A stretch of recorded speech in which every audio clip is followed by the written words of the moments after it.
Hello बच्चों, कैसे हैं आप। आज हम लोग वीर रस और रौद्र रस के बारे में पढ़ेंगे। अगर आप रस को शुरुआत से जानना चाहते हैं या श्रृंगार रस को जानना चाहते हैं तो आप मेरे पिछले वीडियो देख सकते हैं, जिसका लिंक इसी वीडियो के डिस्क्रिप्शन बॉक्स में अवेलेबल है।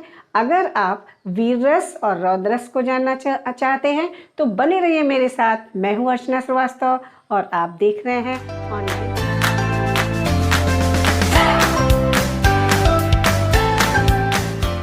वीर रस, पहले हम देखते हैं कि वीर रस क्या होता है। जब शत्रु पक्ष की ललकार सुनकर या देश की दुर्गति देखकर जो हमारे अंदर उत्साह का भाव आता है, उसको दूर करने का या शत्रु को जीतने का, तो यही उत्साह का भाव ही हमारे अंदर वीर रस का संचार करता है। तो चलिए इसके परिभाषा को देखते हैं कि क्या है। शत्रु के घमंड को तोड़ने, दीनों की बुरी दशा तथा धर्म की दुर्गति को मिटाने अथवा किसी कार्य को करने का निश्चय करते हुए जो तीव्र भाव हृदय में पैदा होता है वह उत्साह है। और यही उत्साह स्थायी भाव जब विभावों, अनुभवों, संचारी भावों द्वारा परिपुष्ट होकर वीर रस बनता है। देखिए, जैसा कि बुक्स में दिया गया है कि वीर 5 प्रकार के होते हैं: धर्मवीर, कर्मवीर, सत्यवीर, दानवीर, युद्धवीर।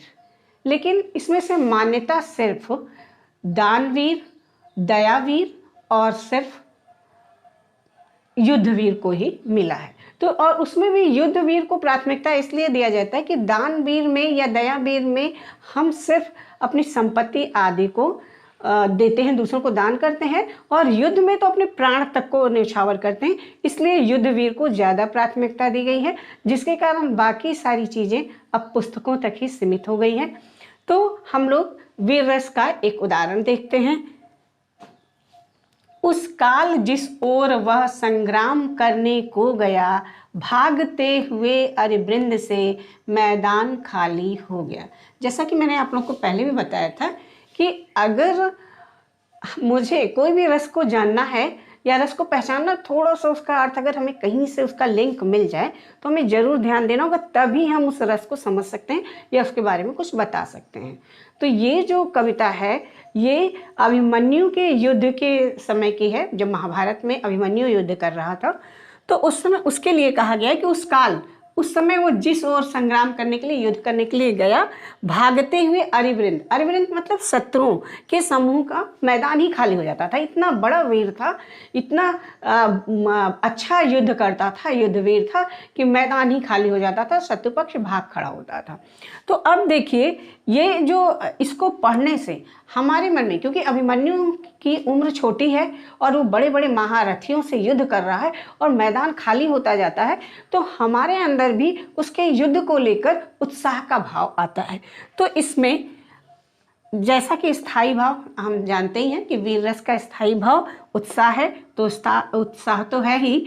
विभाव में 2 होता है, आलंबन विभाव और उद्दीपन विभाव। आलंबन विभाव के भी 2 पार्ट होते हैं, आश्रय और विषय। आश्रय वो होता है जिसके मन में वीरता का भाव संचरित होता है, जैसे अभिमन्यु, और विषय जिसके कारण वीरता का भाव उत्पन्न होता है उसको कहते हैं, वो है इसमें शत्रु सेना। अब उद्दीपन कौन से ऐसी चीज़ें हैं जो इस भाव को और अधिक उद्दीप्त करती हैं। जैसे विभाव कारण होता है और उद्दीपन उसी भाव को और अधिक उद्दीप्त करके हमारे मन में वह स्थायी भाव को और अधिक परिपुष्ट करता है। तो उद्दीपन क्या है? रणभूमि, शत्रुओं का सामने देखना, ये उद्दीपन है। फिर देखते हैं अनुभव, क्या क्या फिर रिएक्ट होता है उस आश्रय के कारण। मतलब जैसे रथ को वो आगे बढ़ाता है और शत्रु भागते हैं, ये अनुभव हैं। और कुछ भाव ऐसे भी होते हैं जो इस भाव के दौरान, इस रस के दौरान मन में आते जाते हैं और नष्ट होते जाते हैं, जैसे हर्ष, धैर्य, गर्व आदि। इन्हीं चारों भावों के मिलने से किसी भी भाव का कोई भी रस उत्पन्न होता है पाठक के मन में या जो भी नाटक देख रहा है उसके मन में। तो इस कारण से यहाँ पे वीर रस परिपुष्ट होता है। अब हम लोग रौद्र रस के बारे में जानते हैं। देखिए, मैंने वीर रस और रौद्र रस को इसलिए साथ में लिया कि दोनों में काफ़ी साम्यता मिलती है। दोनों में ही एक शत्रु पक्ष है जिसके प्रति हमारे भाव प्रदर्शित होते हैं। इसलिए दोनों को के अंदर आपको जो है कोई कन्फ्यूज़न ना रहे, इसलिए मैंने दोनों को साथ लिया और अभी उसके बारे में एकदम स्पष्ट पढ़ेंगे। रौद्र क्या होता है, वो हमारे अंदर क्रोध का भाव उत्पन्न करता है, और वीर रस क्या करता है, में हमारे अंदर उत्साह का भाव उत्पन्न होता है। तो यही जो स्थायी रस है, इसी के आधार पे हम मुख्य अंतर कर सकते हैं। उत्साह यानी युद्ध करने का उत्साह, और क्रोध में भी हम अपने शत्रु पक्ष से लड़ने के लिए ही उत्साहित होते हैं। क्रोध आता है, गुस्सा आता है, न कि उत्साह। चलिए इसकी परिभाषा देखते हैं। किसी शत्रु, विपक्षी, अहितकारी, बुरा चाहने वाले अथवा उदंड लोगों की चेष्टाओं और कार्यों को देखकर अपने अपमान, निंदा, अवहेलना अथवा अपकार का जो भाव मन में आता है, वही पुष्ट होकर रौद्र रस का रूप धारण करता है। थोड़ा सा और हम लोग इसको क्लियर कर लें कि वीर रस में क्या होता है कि जब हम कविता पढ़ते हैं या नाटक देखते हैं, तो शत्रुओं की ललकार से हमारे अंदर उनसे युद्ध करने की इच्छा जागृत होती है। और रौद्र रस में क्या होता है, अगर शत्रु, विपक्षी अगर कोई ऐसा कार्य करता है या कोई ऐसी चेष्टा करता है, तो हमारे अंदर उसके प्रति क्रोध होता है, और हम उसका जो अपकार करना चाहते हैं, युद्ध करना चाहते हैं ये स्पष्ट नहीं है, लेकिन हम जो उसको दंड देना चाहते हैं, अपकार करना चाहते हैं, वही जो भाव है वही रौद्र रस को परिपुष्ट करता है। तो इसका आगे उदाहरण देखते हैं। श्री कृष्ण सुन वचन अर्जुन क्षोभ से जलने लगे, सब शील अपना भूल कर तल युगल मलने लगे। इसको थोड़ा सा इसका अर्थ जानेंगे। देखिए, जब अभिमन्यु का वध हो गया, उसके बाद जब अर्जुन ने श्री कृष्ण के कहने पर कि चूँकि उन्होंने प्रतिज्ञा कर रखी थी कि आज अगर सूर्यास्त से पहले मैं अगर मतलब इसकी मृत्यु का बदला मैंने नहीं लिया तो मैं स्वयं चिता में जल जाऊंगा, तो श्री कृष्ण उनको उत्तेजित करते हैं कि तुम अपनी लड़ाई का बदला लो। तो उन वचनों को सुनकर, श्री कृष्ण के वचन सुनकर अर्जुन क्रोध से, क्षोभ से जलने लगते हैं और अपना सब शील मतलब मर्यादा सारा कुछ छोड़कर कर तल यानी अपने दोनों हाथों को युगल मतलब दोनों मलने लगते हैं, युद्ध के लिए तत्पर हो जाते हैं। तो यहाँ पे क्या है, जो इसका स्थायी भाव है क्रोध, वो जागृत हो गया। अब इसमें क्या है, इसमें आश्रय क्या है, अर्जुन है, और विषय क्या है, किस लिए उनको गुस्सा आ रहा है, उनके सामने उनके पुत्र का मृतक शरीर दिखाई दे रहा है। और उद्दीपन क्या है, श्री कृष्ण जो उन्हें युद्ध करने के लिए या गुस्सा करने के लिए जो वचन कह रहे हैं, तो श्री कृष्ण के वचन ही उद्दीपन है।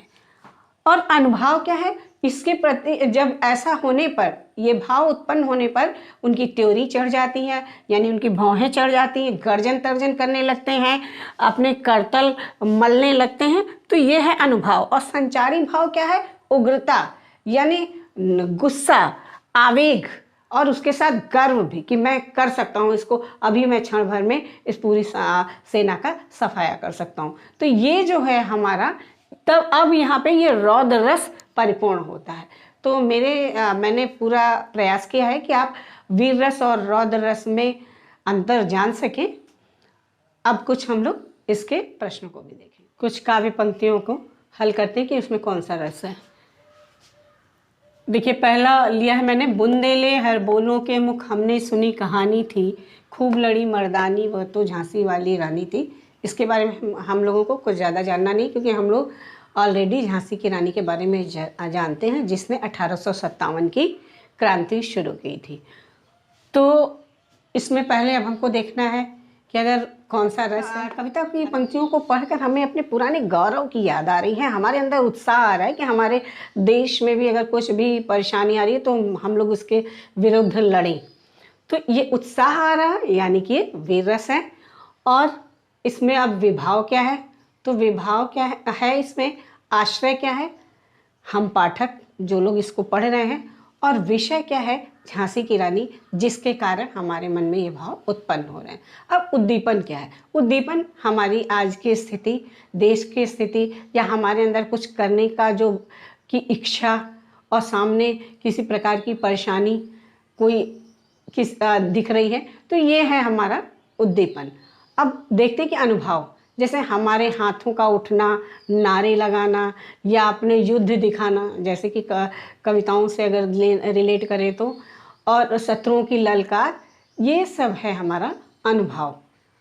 या हमारा ताल ठोकना, गर्जन करना, ये है अनुभव। और संचारी भाव, हमारे अंदर गर्व, हर्ष और आवेग का जो भाव है वो है संचारी भाव। फिर देखिए, उस काल मारे क्रोध से तन कांपने उसका लगा, मानो हवा के जोर से सोता हुआ सागर जगा। देखिए, इसमें ये क्रोध शब्द ही दिखाई दे रहा है, इससे हम सोच सकते हैं, जानते हैं कि ये रौद्र रस का उदाहरण है। इसमें मैं बता दूं आपको कि ये भी वो अभिमन्यु के ही बारे में है कि वो जब कौरवों की सेना पे वो गुस्सा करता है तो उसका जो शरीर है, उसका तन उसी तरह कांपने लगता है जैसे मानो हवा के जोर से सागर हिलने लगता है, सागर में लहरें हिलोरें लेने लगती। तो उस तरह वह युद्ध करने के लिए तत्पर हुआ और विपक्षियों के प्रति उसके मन में क्रोध उत्पन्न हुआ। अगला, चढ़ तुंग शैल शिखरों पर सोम पियो रे। सोम मतलब होता है अमृत, अमृत पान करना, अमर होना, ये हमारे वीरता की निशानी है। फिर दूसरे लाइन में भी कुछ दिखता है, योगियों नहीं विजयी सदृश जियो रे। विजय की बात आ जाती है तो ये यानी कि ये उत्साह का भाव है, विजय का भाव है, यानी वीर रस है। तो अब हम वीर रस के हिसाब से इसको अगर नहीं भी जानते हैं तो भी एक्सप्लेन हमको वीर रस के हिसाब से करना है। चढ़ तुंग शैल शिखरों पर, वो हम मनुष्यों को कवि उत्साहित करने के लिए कहता है कि तुम ऊंचे शैल शिखरों पर चढ़कर सोम पियो रे, मतलब अमरता, अमर बनो, यानी युद्ध करो और अमर बनो। योगियों नहीं विजयी सदृश जियो रे, तुमको योगी की तरह नहीं बनना है बल्कि विजयी के सदृश जीवित रहना है। तो यहाँ पे सबसे पहले तो इसका स्थायी भाव उत्साह हो जाएगा। और आश्रय क्या है, हम कवि लोग हैं। और विषय क्या है, जरूरी नहीं कि हर में आश्रय विषय हो ही, आप सिर्फ और सिर्फ आलंबन भी कह सकते हैं, आलंबन और उद्दीपन। तो आलंबन क्या है, ये वो कारण जिसके कारण युद्ध का भाव उत्पन्न हो रहा है, यानी वो विजयी व्यक्ति, वो कवि जो हमें जगाने का प्रयास कर रहा है। फिर उद्दीपन क्या है, वो हमारे देश की स्थिति, हमारे जीवन में जो भी कुछ ऐसी परिस्थिति दिखती है जिसके कारण हमें युद्ध करना अनिवार्य हो जाता है, तो वो परिस्थितियां हैं। और अब अनुभव, हमारा तुंग शिखरों पे चढ़ने का भाव या हमारे अंदर उत्साह, वीरता के लिए हम अपने अस्त्र शस्त्र उठाने लगे, ये है अनुभव। या दिखाने लगे, शत्रुओं के ललकार पे ताल ठोकने लगे, गर्जन करने लगे, तो ये होता है अनुभव। और अब संचारी भाव, इसके युद्ध के दौरान या उत्साह के दौरान हमारे मन में क्या आ सकते हैं संचारी भाव, हमारे अंदर हर्ष की अनुभूति हो सकती है, हमें अपनी पुरानी सभ्यता पे गर्व हो सकता है, तो हर्ष है, गर्व है, आवेग है, ये संचारी भाव होंगे। वीर तुम बढ़े चलो, धीर तुम बढ़े चलो। देखिए, इसमें भी वीर है तो यानी ये वीर रस का है, और वीर रस का है तो स्थायी भाव हमारा क्या हो जाता है, उत्साह हो जाता है।